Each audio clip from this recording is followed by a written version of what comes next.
May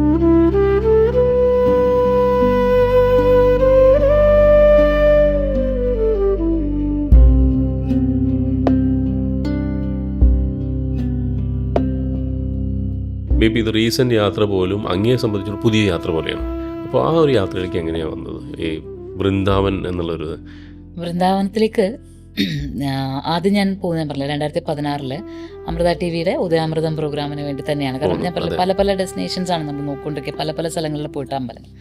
അപ്പോൾ ജയ്പൂര് ആണ് plan ചെയ്തത്, രാജസ്ഥാൻ ജയ്പൂർ. അവിടെയുള്ള അവിടേക്കുള്ള ക്ഷേത്രങ്ങൾ ചിത്രീകരിച്ച് കാണിക്കുക, അതിനുവേണ്ടി പോവാണ്. അപ്പോൾ അതിന് പോകാൻ ഏറ്റവും എളുപ്പം ഡൽഹിയിൽ ചെന്നിട്ട് നമുക്ക് പണിക്കർ സാറുണ്ടല്ലോ, ബാബു പണിക്കർ ട്രാവൽസിൻ്റെ. അപ്പോൾ ബാബു സാറിനോട് ഞാനിങ്ങനെ പറയുകയാണ്, സാർ എത്ര മണിക്കൂർ എടുക്കും? അപ്പോൾ സാറ് പറയുകയാണ് 6-6.5 മണിക്കൂർ എടുക്കും, പക്ഷേ രാത്രി പോകാൻ പറ്റുന്ന റൂട്ടല്ല അത് അത്ര കുറച്ച് സേഫ് അല്ലാത്ത റൂട്ടാണ് രാത്രി പോകാൻ. അപ്പോൾ അതുകൊണ്ട് നിങ്ങൾ പകൽ തന്നെ പോകേണ്ടി വരും എന്ന് പറയുന്നത്. അപ്പോൾ പകൽ പോവുകയാണെങ്കിൽ നമ്മൾ 6 മണിക്കൂർ യാത്ര ചെയ്യുമ്പോൾ ഒരു ഡേയുടെ ഹാഫ് നഷ്ടപ്പെട്ടാൽ നമുക്കത് അന്നത്തെ എക്സ്പെൻസ് മീറ്റ് ചെയ്യാൻ പറ്റില്ല. അപ്പോൾ ഞാൻ സാറിനോട് കാര്യം അവതരിപ്പിച്ചു. അപ്പോൾ സാറ് പറഞ്ഞു, സാറിങ്ങനെ ആലോചിച്ചിട്ട് പറഞ്ഞു, പിന്നെ നിങ്ങൾക്ക് ചെയ്യാൻ പറ്റുന്നത് ഡൽഹിയിൽ നിന്നൊരു 2.5-3 മണിക്കൂർ പോകുമ്പോൾ വൃന്ദാവനമുണ്ട്. വൃന്ദാവനത്തിൽ മധുരയിൽ കൃഷ്ണൻ്റെ ജന്മഗൃഹമുണ്ട്, പിന്നെ ബാങ്കി ബിഹാരി എന്ന് പറഞ്ഞിട്ടൊരു അമ്പലമുണ്ട്, പിന്നെ നിധുവനം എന്ന് പറഞ്ഞിട്ടൊരു സ്ഥലമുണ്ട്. ഇങ്ങനെ 3 സ്ഥലം ഷൂട്ട് ചെയ്യാനുണ്ട്. അപ്പം നിങ്ങൾക്ക് ഒരു ദിവസം അവിടെ നിന്നാൽ പിന്നെ അവിടെ നിന്ന് പോകുമ്പോൾ അത്രയും ഡിസ്റ്റൻസ് കുറയുമല്ലോ. 3 മണിക്കൂർ ഇവിടെ കവർ ചെയ്യും, പിന്നെ അവിടെ നിന്ന് പോകുമ്പോൾ ഒരു 4 മണിക്കൂറൂടെ വരുള്ളൂ. അപ്പോൾ കുഴപ്പമില്ല, വെളുപ്പിനൊരു 3 മണിക്കൊക്കെ എഴുന്നേറ്റ് പോയാലും നിങ്ങൾക്ക് വെളുപ്പിന് തന്നെ ജയ്പൂർ എത്താൻ പറ്റും എന്ന് പറയണം. അപ്പോൾ അങ്ങനെയാണെങ്കിൽ ശരി, ഡൽഹിയിൽ നിന്ന് നേരെ വൃന്ദാവനം എത്തുന്നു, ഒരു 1 ഡേ അവിടെ സ്റ്റേ ചെയ്തിട്ട് നെക്സ്റ്റ് ഡേ നമ്മൾ ജയ്പൂരേക്ക് പുറപ്പെടുന്നു എന്ന് പറഞ്ഞിട്ടാണ് 2016 നവംബർ എനിക്ക് തോന്നുന്നു 5-ാം തീയതിയാണ് ഈ ഡിസിഷൻ എടുക്കുന്നത്. 6-ാം തീയതി നമ്മൾ ഇവിടെ നിന്ന് അങ്ങോട്ട് പോകണം, അല്ല 5-ാം തീയതി പോകുന്നു. 5-ാം തീയതി പോയി അവിടെ എത്തുന്നു, വൃന്ദാവനത്തിലെത്തിയിട്ട് അപ്പോൾ മധുര ജന്മഗൃഹം പോകാനായിട്ട് നോക്കുമ്പോൾ അന്ന് എന്നൊരു മിനിസ്റ്റർ വരുന്നുണ്ട്, ആ റോഡ് ബ്ലോക്ക് ചെയ്തിരിക്കുന്നുണ്ട്, അന്ന് അവിടെ പോകാൻ പറ്റില്ല. അപ്പോൾ പകരം ബാങ്കി ബിഹാരി ക്ഷേത്രത്തിൽ പോകാം. അപ്പോൾ ഞാനൊരു ബാങ്കി ബിഹാരി ബോർഡ് കാണുന്നുണ്ട്, അവിടെ ചെന്നു നേരെ പോയിട്ട് അപ്പോൾ നോക്കുമ്പോൾ കുന്നിൻ്റെ മുകളിലൊരു അമ്പലമുണ്ട്, വളരെ പഴക്കം ചെന്നൊരു അമ്പലം. അപ്പോൾ ആ അമ്പലത്തിൽ ചെന്ന് നിന്നിട്ട് ബാങ്കി ബിഹാരിയെക്കുറിച്ചും ഇതിനകത്ത് പ്രധാനപ്പെട്ട കാര്യം എന്ന് പറയുമ്പോൾ നല്ല പ്രിപ്പയർ ചെയ്തിട്ട് മാത്രമാണ് ഞാൻ എല്ലാ സ്ഥലങ്ങളിലും പോകാറുള്ളൂ. വളരെ അതിൻ്റെ ചരിത്രം അതെല്ലാം ഡീറ്റെയിൽ എല്ലാം എടുത്തിട്ടാണ് പോവാം. ഈ യാത്ര ജയ്പൂരേക്കുള്ള യാത്രയായിരുന്നതുകൊണ്ട് വൃന്ദാവനത്തെക്കുറിച്ചുള്ള യാതൊന്നും കൃഷ്ണകഥകൾ അറിയാം, ഭാഗവതം നമ്മൾ പുരാണ കഥകൾ കേട്ട് കൃഷ്ണകഥകൾ അറിയാം, വൃന്ദാവനം അറിയാം എന്നല്ലാതെ വൃന്ദാവനത്തിൽ എന്തുണ്ട്, അവിടെ ഒരു പർട്ടിക്കുലർ ടെമ്പിളിൻ്റെ ഐതിഹ്യം എന്താണ്, അതൊന്നും അറിയില്ല. ബാങ്കി ബിഹാരി ടെമ്പിളൊന്നും അറിയില്ല. അപ്പോൾ ഗൂഗിൾ വെച്ചിട്ട് വേണം അഡ്ജസ്റ്റ് ചെയ്യാൻ. എനിക്കാണെങ്കിൽ ഒരു കാര്യത്തിലും ഗൂഗിൾ ഡിപ്പെൻഡ് ചെയ്യുന്ന ഇഷ്ടമല്ല. ഞാൻ ഒരിക്കലും ഗൂഗിളിൽ നിന്ന് ഇൻഫർമേഷൻ എടുത്തൊരു കാര്യം പറയരുത് എന്ന് വിചാരിക്കുന്ന ആളാണ്.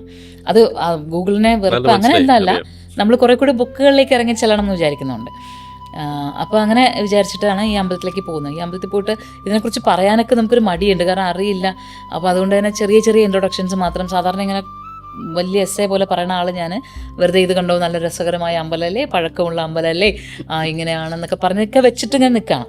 അപ്പം അങ്ങനെ നിൽക്കുമ്പോൾ അവിടെ ഒരു സ്ഥലത്ത് നിൽക്കുമ്പോൾ ഈ ക്യാമറ ഷോർട്സ് എടുക്കാൻ വേണ്ടിയിട്ട് ഇവരങ്ങോട്ട് നടന്നു പോയപ്പോഴേക്കും എൻ്റെ അടുത്തേക്കൊരു സന്യാസി നടന്നു വന്നിട്ട് ആദ്യം കണ്ടിട്ട് ചിരിച്ചു ചോദിച്ചു, എവിടെ നിൽക്കണേന്ന് അറിയാമോ എന്ന് ചോദിച്ചു. അപ്പോൾ ഞാൻ ബാങ്കി ബിഹാരി ടെമ്പിൾ വളരെ അറിയാം, ബാങ്കി ബിഹാരി പറഞ്ഞു. ഇത് ബാങ്കി ബിഹാരി അല്ല, ഇത് രാധാ മദൻ മോഹൻ ടെമ്പിളാണ്, രാധാ മദൻ മോഹൻ മന്ദിർ है, ബാങ്കി ബിഹാരി तो उस तरफ है എന്ന് പറഞ്ഞു. അപ്പോഴേക്കും ഞാൻ പറഞ്ഞു അല്ലേ, അപ്പോൾ ഇതേതാ നിങ്ങളിപ്പോൾ നിൽക്കുന്ന സ്ഥലം ഏതാണെന്നറിയാമോ, ഇത് ദ്വാദശ ആദിത്യ ടീലയാണ് എന്ന് പറഞ്ഞ് പുള്ളി അതിൻ്റെ ഐതിഹ്യം മുഴുവൻ പറഞ്ഞുതരാം. അത് മുഴുവൻ കൊണ്ടുനടന്ന് കാണിക്കാന്ന് വെച്ചാൽ രസകരമായ ഐതിഹ്യം പറഞ്ഞുതരാം. അപ്പോൾ തിരിച്ച് ക്യാമറ വരുമ്പോഴേക്കും ഞാനിവിടെ ഫുൾ റെഡിയായി. ഞാനത് രസകരമായിട്ട് അതിനെക്കുറിച്ച് പറയും. പക്ഷെ ഞാൻ പറയുമ്പോഴൊക്കെ ഇങ്ങനെ പറയുന്നു അത്രേ, ഇങ്ങനെ കേൾക്കുന്നു അത്രേ. കാരണം വെച്ചാൽ എനിക്ക് തന്നെ ഉറപ്പില്ല, അറിയില്ല. അതുകൊണ്ട് ഞാൻ അങ്ങനെയൊക്കെ പറഞ്ഞ് ഇങ്ങനെ പോവാം. അതെല്ലാം കഴിഞ്ഞിട്ട് പിന്നെ അത് കഴിഞ്ഞിട്ട് അവിടെ നിന്ന് താഴേക്ക് ഇറങ്ങുമ്പോൾ അവിടുത്തെ അമ്പലത്തിൻ്റെ സെക്യൂരിറ്റി അവിടെ ഇരിപ്പുണ്ട്. അപ്പോൾ നിങ്ങൾ അക്ഷയ് വഡ് പോയോ, അക്ഷയ് വഡ് ഇവിടെ എന്താണ് കുറച്ച് നടക്കുമ്പോൾ ഉണ്ട്, അവിടെ പോയോ ചോദിച്ചു. ഇല്ല, എന്നാൽ അവിടെ പോകും. അവിടെ പോയി. ഇങ്ങനെ പറയാനാണെങ്കിൽ കുറേ പറയാനുണ്ടേ. ഏതായാലും ചുരുക്കത്തിൽ പറഞ്ഞാൽ ആ ഒരു ദിവസം മുഴുവൻ അത്ഭുതം എന്ന് പറയുന്ന ഒരുപാട് കാഴ്ചകൾ കണ്ടുവെങ്കിലും ബാങ്കി ബിഹാരിയും മധുരയിലെ ജന്മഗൃഹവും നിധുവനവും പോയില്ല. പക്ഷെ വേറെ ഒരുപാട് കാര്യങ്ങൾ കണ്ടു. അപ്പോഴേക്കും വിചാരിച്ചു എന്നാൽ പിന്നെ ഒരു കാര്യം, ഒരു ദിവസം കൂടി ഇവിടെ നിൽക്കാം. കാരണം വന്ന കാര്യം നടക്കാതെ മധുരയെക്കുറിച്ചും വൃന്ദാവനത്തെക്കുറിച്ചും എങ്ങനെ പറയും? ഈ വെറുതെ കുറച്ച് എപ്പിസോഡ് കാണിച്ചാൽ പോരല്ലോ, അതിന് ആദ്യം ഒരു ഇൻട്രൊഡക്ഷൻ കൊടുക്കണം. അത് മധുരയിൽ നിന്നല്ലേ തുടങ്ങാൻ പറ്റുള്ളൂ. അപ്പോൾ പിന്നെ നെക്സ്റ്റ് ഡേ കൂടെ അവിടെ നിൽക്കാം എന്ന് തീരുമാനിച്ചു. പിറ്റേ ദിവസം രാവിലെ പോകുമ്പോൾ മധുരയിലേക്ക് റോഡ് ബ്ലോക്കാണ്, പോകാൻ പറ്റുന്നില്ല. അപ്പോൾ ഇതുപോലെ തന്നെ വേറെ കുറച്ച് സ്ഥലങ്ങൾ ഇതുപോലെ കണ്ടുപിടിച്ച പോകും. സ്ഥലങ്ങൾ എന്ന് പറഞ്ഞാൽ എന്താ പറയണ്ടേ, ഇങ്ങനെ ഓരോരോ സ്ഥലങ്ങൾ കേൾക്കുമ്പോൾ ഓരോന്നിലും അത്ഭുതകരമായ അതിപ്പോൾ നമ്മളിങ്ങനെ നിൽക്കുമ്പോൾ ഒരു പാൻ ഷോപ്പിലെ ആള് വന്നിട്ട് ക്യാമറ കാണുമ്പോൾ ഉള്ള എക്സൈറ്റ്മെൻറ്റോടുകൂടി അവർ വന്ന് ചിരിച്ചിട്ട് പറഞ്ഞ് നിങ്ങൾ എവിടെ നിന്നാണ് വരുന്നത്? കേരളത്തിൽ. ഇവിടെ അങ്ങനെ ഒരു സ്ഥലമുണ്ട്, കേട്ടിട്ടുണ്ടോ? അതിൻ്റെ ഐതിഹ്യം എന്താണെന്ന് അറിയാമോ എന്ന് പറഞ്ഞിട്ട് അങ്ങനെ ഐതിഹ്യം പറയാം. അത് കഴിയുമ്പോൾ നടന്നു പോകുന്ന ഒരു വള്ളക്കാരനിരിക്കുക, വള്ളത്തിൽ വരുന്നുണ്ടോ എന്ന് ചോദിച്ചു. ഇല്ല, വള്ളത്തിൽ വരുന്നില്ല. വള്ളത്തിൽ പോകാൻ എത്ര രൂപയാവും? വള്ളത്തിൽ പോകാൻ ഒരാൾക്ക് 50 രൂപയാവും, പക്ഷേ നിങ്ങൾ അവിടെ പോയാലുണ്ടല്ലോ എന്ന് പറഞ്ഞിട്ട് അടുത്ത ഐതിഹ്യം, അടുത്ത സ്ഥലത്തിൻ്റെ. ഉടനെ നമുക്ക് എക്സൈറ്റഡ് ആയി നമ്മൾ അവിടെ പോകുന്നു. ഇങ്ങനെയാണ് പൊയ്ക്കൊണ്ടിരിക്കുന്നത്. പക്ഷെ അന്ന് നവംബർ 7 രാത്രി ആയപ്പോൾ, അന്ന് രാത്രി 12 മണിക്കാണ് ഈ ഡിമോണിറ്റൈസേഷൻ, നോട്ട് പരിഷ്കരണ നിയമം 12 മണിയോടുകൂടി. അതോടുകൂടി പിറ്റേ ദിവസം രാവിലെ ആയപ്പോഴേക്കും സിറ്റുവേഷൻ ആകെ ഭയങ്കര വേഴ്സായി. എന്ന് വെച്ചാൽ കാശുണ്ട്, പക്ഷെ ആരും കാശ് വാങ്ങുന്നില്ല. ഒരു വല്ലാത്ത അവസ്ഥ. അതായത് വെള്ളം കുടിക്കാൻ പൈസ, വെള്ളവും തരില്ല, കാശും കൊടുത്താൽ വാങ്ങില്ല. അങ്ങനത്തെ ഒരു അവസ്ഥയിൽ ഞങ്ങളവിടെ പെട്ടു. ഒരു രക്ഷയില്ല. ആർക്കും ഒന്നും മനസ്സിലാവണില്ലല്ലോ, എന്താ കാര്യം ഒന്നും മനസ്സിലാവണില്ല. ആരും ആരുടെയും കാശ് വാങ്ങുന്നില്ല. പെട്രോൾ പമ്പുകളെല്ലാം അടച്ചു. എങ്ങനെ പോകും ജയ്പൂരേക്ക്? പോകാൻ പറ്റില്ല. പിന്നെ ഇനിയിപ്പോൾ എന്താ ചെയ്യാൻ അറിയില്ല. അപ്പോൾ താമസിക്കുന്ന ഹോട്ടലിലാണെങ്കിൽ 2 ദിവസത്തെ പേയ്മെൻറ്റ് കൊടുത്തിട്ടുണ്ട്, ബാക്കി പേയ്മെൻറ്റ് കൊടുത്തിട്ടില്ല. അവർ പേയ്മെൻറ്റ് വാങ്ങുന്നില്ല. അവർക്ക് എന്താണ്, ഇനി ഇതെന്താണെന്ന് അറിഞ്ഞിട്ടേ പേയ്മെൻറ്റ് വാങ്ങുള്ളൂ. അങ്ങനെയൊക്കെയുള്ള പ്രശ്നങ്ങൾ. ഞങ്ങളവിടെ ആ ഹോട്ടലിൽ തന്നെ നിൽക്കുകയാണ്. ഭക്ഷണം കഴിക്കാൻ ഒരു നിവൃത്തിയില്ല. ഒറ്റ ഹോട്ടലുകളിൽ ഫുഡില്ല, വെള്ളമില്ല, ഒന്നുമില്ല. പിന്നെ ആ ഒരു ദിവസം മുഴുവൻ ഫുഡ് കഴിക്കാതെ, ഒന്നും കഴിക്കാണ്ട് നിന്ന് ഞങ്ങളപ്പോൾ എന്തായാലും നിൽക്കുകയല്ലേ. അപ്പോൾ ഓരോരോ സ്ഥലങ്ങൾ അന്വേഷിച്ചു, അവിടെയെല്ലാം പോയി, അതെല്ലാം കണ്ട്. അപ്പോൾ വൃന്ദാവനത്തിൻ്റെ അടുത്തടുത്ത കാഴ്ചകൾ ഓരോന്നായിട്ട് ചെയ്യാം. 2ാമത്തെ ദിവസം കഴിഞ്ഞു, 3ാമത്തെ ദിവസമായി. 4ാമത്തെ ദിവസമായപ്പോൾ ഡൽഹിയിൽ എൻ്റെ റിലേറ്റീവ്സ് കുറച്ച് പൊതിച്ചോറൊക്കെ ട്രെയിനിൽ കൊടുത്തു വിട്ട് അത് മാത്രം കഴിച്ച് കുറച്ച് വെള്ളമൊക്കെ കുടിച്ച് അങ്ങനെ ഇരിക്കുക. അപ്പോഴാണ് നമ്മുടെ വല്ലാത്തൊരവസ്ഥ, പെട്ട പോലെ അവസ്ഥ. പക്ഷെ നമ്മളുടെ ചിത്രീകരണമൊക്കെ കാര്യമായിട്ട് നടക്കും. ഈ പറഞ്ഞ പോലെ ഓരോരുത്തർ വരും, കൃത്യമായിട്ട് വരും, അവർ ഇന്ന സ്ഥലം ഉണ്ടെന്ന് പറഞ്ഞു തരും, നമ്മളവിടെ പോവും, അതിന് ഷൂട്ട് ചെയ്യും. അങ്ങനെ അപ്പോഴാണ് എനിക്ക് നമ്മുടെ സുദർശിനി ചേച്ചിയുടെ പേര് പെട്ടെന്ന് ഓർമ്മ വന്നത്. കാരണം സുദർശിനി ചേച്ചി എന്നെ അതിന് മുന്നേ വിളിച്ചിട്ട് ഞങ്ങൾ തമ്മിൽ കാണുകയൊക്കെ ചെയ്തിട്ടുണ്ടായി, സംസാരിക്കുകയൊക്കെ ചെയ്തിരുന്നു. അപ്പോൾ സുദർശിനി ചേച്ചി കൃഷ്ണഭക്തയാണ്. ചേച്ചി പുസ്തകം എഴുതിയിട്ടുള്ള കാര്യം എനിക്കറിയാം. ഞാൻ സുദർശിനി ചേച്ചി വിളിച്ചപ്പോൾ സുദർശിനി ചേച്ചിയാണ് എനിക്ക് അവിടെ നായർജിയുടെ കെയർ ഓഫിലുള്ള ഒരു കൃഷ്ണപ്രവാഹാശ്രമമുണ്ട്, അവിടെ പോയാൽ മതി എന്ന് പറഞ്ഞ് നേരെ ഞങ്ങൾ അവിടേക്ക് ചെല്ലുന്നു. അവിടെ ചെന്നപ്പോൾ നായർ സാറ് വളരെ ഞങ്ങളെ ഉദയാമൃതം എല്ലാവരും കാണുന്നതാണല്ലോ. അപ്പോൾ അത് മാത്രമല്ല അദ്ദേഹം ഒരു വളരെ സാത്വികനായ മനുഷ്യനാണ്. അദ്ദേഹം ഞങ്ങൾക്ക് താമസിക്കാനുള്ള എല്ലാ അറേഞ്ച്മെൻറ്റും വിളിച്ച് പറഞ്ഞു, എല്ലാം ഏർപ്പാടാക്കി. ആ ഹോട്ടലുകാരെ വിളിച്ച് പറഞ്ഞു, ഞങ്ങൾ ഇതിൻ്റെ പ്രശ്നമെല്ലാം തീരുമ്പോൾ ഞങ്ങൾ ക്യാഷൊക്കെ സെറ്റിൽ ചെയ്തോളാം എന്ന് പറഞ്ഞ്.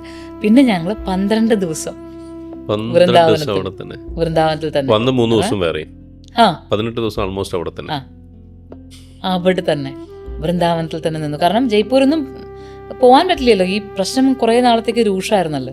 പിന്നെ അതെല്ലാം വേണ്ടെന്ന് വെച്ചിട്ട് ഇവിടെ തന്നെ നിന്നു. തിരിച്ചു പോകാനുള്ള ഫ്ലൈറ്റ് ടിക്കറ്റ് ബുക്ക് ചെയ്തിരിക്കുന്ന ഡേറ്റ് അടുപ്പിക്കുമ്പോൾ പിന്നെ ജയ്പൂർ അവിടെ തന്നെ നിന്നു. ഒരു പ്ലാനും ഇല്ലാതെ, ഒരു ബുക്കും ഇല്ലാതെ, യാതൊന്നും ഇല്ലാതെ ആശ്രമത്തിൽ താമസിച്ചുകൊണ്ട് അവിടുത്തെ ഭക്ഷണം കഴിച്ചുകൊണ്ട് വൃന്ദാവൻ ശരിക്കും. അത് മാത്രമല്ല ഓരോന്ന് പറഞ്ഞു തരുന്ന. അപ്പോൾ ഗോവർദ്ധനഗിരിയെ കുറിച്ച് ആദ്യം അന്വേഷിച്ചപ്പോൾ അല്ല, ഗോവർദ്ധനഗിരി കാണാനൊന്നും പറ്റില്ല, ഗോവർദ്ധനഗിരി ഇപ്പോൾ അങ്ങനെ ഇല്ല, ഗോവർദ്ധനഗിരിയുടെ ഒരു സ്മാരകമായിട്ടൊരു ക്ഷേത്രം മാത്രമേ ഇപ്പോൾ അവിടെ ഉള്ളൂ എന്ന് പറഞ്ഞിട്ട് ഒരു വെളുത്ത അമ്പലം, അവിടെ ഞങ്ങൾ പോയി തൊഴുതിട്ട് വരാണ്. തൊഴുതിട്ട് ഇറങ്ങി വരുമ്പോൾ ഒരു ഫോറിനർ ഇങ്ങനെ നടന്നു പോകും. അപ്പോൾ ഫോറിനർ, ഞാൻ നോക്കുമ്പോൾ ഫോറിനറുടെ കാല് മുഴുവൻ ഇങ്ങനെ ചെളിയും മണ്ണും ഒക്കെ ആയിട്ട് ഇങ്ങനെ. അപ്പോൾ ഞാനിങ്ങനെ കാലിൽ നോക്കും, അദ്ദേഹത്തിന് നോക്കും, വീണ്ടും കാലിൽ നോക്കും. അപ്പോൾ ഇദ്ദേഹം എന്നെ നോക്കും, അദ്ദേഹത്തിന്റെ കാലിൽ നോക്കിയിട്ട് എന്നെ നോക്കി ചിരിച്ചു. എന്നിട്ട് പറഞ്ഞു ഗോവർദ്ധൻ പരിക്രമ ചെയ്തിട്ട് വരികയാണെന്ന് പറഞ്ഞു. ഞാൻ പറഞ്ഞു ഗോവർദ്ധൻ പരിക്രമ ചെയ്യാൻ പറ്റുമോ? ഇവിടെ ഉണ്ട് ഗോവർദ്ധൻ. അതെയോ, എങ്ങനെയാ? അദ്ദേഹം പറഞ്ഞു തന്നു. ഞങ്ങളത് പോയി പരിക്രമ ചെയ്തു. ഇങ്ങനെയാണ് ഇത് മുഴുവൻ സംഭവിക്കുന്നത്. ഈ 12 ദിവസങ്ങളിലുമായിട്ട് പ്ലാൻ ചെയ്ത് വെച്ചിരുന്നത്. ടോട്ടൽ 15 ദിവസം പ്ലാൻ ചെയ്തു. ഫുള്ള് എന്തൊക്കെയാണ് കാണേണ്ടത്, എന്തൊക്കെയാണ് മനസ്സിലാക്കേണ്ടത്, എന്തൊക്കെയാണ് അറിയേണ്ടത്, എന്തൊക്കെയാണ് പറഞ്ഞു കൊടുക്കേണ്ടതെന്നൊക്കെ ഭഗവാൻ തീരുമാനിച്ച് പറഞ്ഞു തന്നൊരു യാത്രയായിരുന്നു അത്. അത് കഴിഞ്ഞ് നാട്ടിൽ തിരിച്ചെത്തിക്കഴിഞ്ഞിട്ടാണ് ഞാൻ അവിടെ വെച്ച് അതിൻ്റെ പുസ്തകങ്ങളെല്ലാം കളക്ട് ചെയ്ത് തിരിച്ചു വന്ന് നാട്ടിൽ വന്നിട്ട് ഈ പുസ്തകങ്ങൾ റെഫർ ചെയ്യുമ്പോൾ ഈ പറഞ്ഞു തന്നിരിക്കുന്ന കാര്യങ്ങളെല്ലാം വർഷങ്ങളും ഡേറ്റും എല്ലാം ഉൾപ്പെടെ കൃത്യം ഒന്നും മാറ്റേണ്ടി വന്നിട്ടില്ല, അത് എഡിറ്റ് ചെയ്യേണ്ടി വന്നിട്ടില്ല ആ പ്രോഗ്രാം. അതുകൊണ്ടാണ് ഇപ്പോഴും അത് അതേപോലെ ഒഴുക്കിൽ പറയാൻ പറ്റില്ല, ഒരു തെറ്റും കൂടെ, ഒരു തെറ്റും ഇല്ലാതെയാണ് പറയുന്നത്. കാരണം വെച്ചാൽ അത് പറഞ്ഞു തന്നത് തെറ്റുണ്ട്. ഒരു 5 വയസ്സ് പ്രായമുള്ള ഒരു പെൺകുട്ടിയാണ് എനിക്ക് റാവലിനെ കുറിച്ച് പറഞ്ഞു തരുന്നത്. ദീപം വിൽക്കാൻ നടക്കുന്ന ഒരു പെൺകുട്ടി, 5 വയസ്സിന് താഴെ അതിന് പ്രായം വരുള്ളൂ, സംസാരിക്കാൻ തന്നെ നേരെ ആയിട്ടില്ല, അതൊരു കുഞ്ഞുകുട്ടി. അപ്പോൾ ഞാൻ ദീപം വാങ്ങിച്ച സമയത്ത് ഞാൻ ദീപം വാങ്ങാറില്ല. ദീപം വാങ്ങിച്ചാൽ എനിക്ക് പുഴയിൽ ഇതൊന്നും ഒഴുക്കുന്ന അത്ര താല്പര്യമുള്ള കാര്യമല്ല. മെഴുകല്ലല്ലോ, അതിനകത്ത് വാക്സും അലുമിനിയം ഒക്കെ ഉള്ളത്. അപ്പോൾ അത് പുഴയിൽ ഒഴുക്കണം എനിക്ക് ഇഷ്ടമില്ലാത്ത ഞാൻ ദീപം വാങ്ങില്ല. അപ്പോൾ ഈ കുട്ടി ഇങ്ങനെ നിർബന്ധിച്ചപ്പോൾ ഞാൻ കാശ് മാത്രം അവർക്ക് കൊടുത്തു. അപ്പോൾ എൻ്റെ അടുത്ത് ചോദിച്ചു എവിടെയൊക്കെ പോയി, വൃന്ദാവനം കണ്ടോ എന്നൊക്കെ ചോദിച്ചപ്പോൾ ഞാൻ അങ്ങനെ കണ്ടു എന്ന് പറഞ്ഞു. കൃഷ്ണനെ പോലെ തന്നെ രാധയുടെ ജന്മഗൃഹമുണ്ട് ഇവിടെ റാവൽ എന്ന് പറയുന്ന ഗ്രാമത്തിൽ എന്ന് പറഞ്ഞിരുന്നത്. അത് ഉള്ളിൽ അതൊക്കെ അങ്ങനെ, അത് മുഴുവനും അത് ഫുൾ ഭഗവാന്റെ പദ്ധതിയായിരുന്നു. അതിൽ തിരിച്ചു വന്നു കഴിഞ്ഞപ്പോൾ എല്ലാം ആ കറക്റ്റായിട്ട് കിട്ടിയ ഇൻഫർമേഷൻസ് എല്ലാം ഒന്നും എഡിറ്റ് ചെയ്യേണ്ടിയോ പിന്നെ പറഞ്ഞു കയറ്റേണ്ടിയോ തെറ്റായി പോയതുകൊണ്ട് മാറ്റേണ്ടിയോ ഒന്നും വന്നിട്ടില്ല. അതങ്ങനെ തന്നെയാണ് ടെലികാസ്റ്റ് ചെയ്തത്.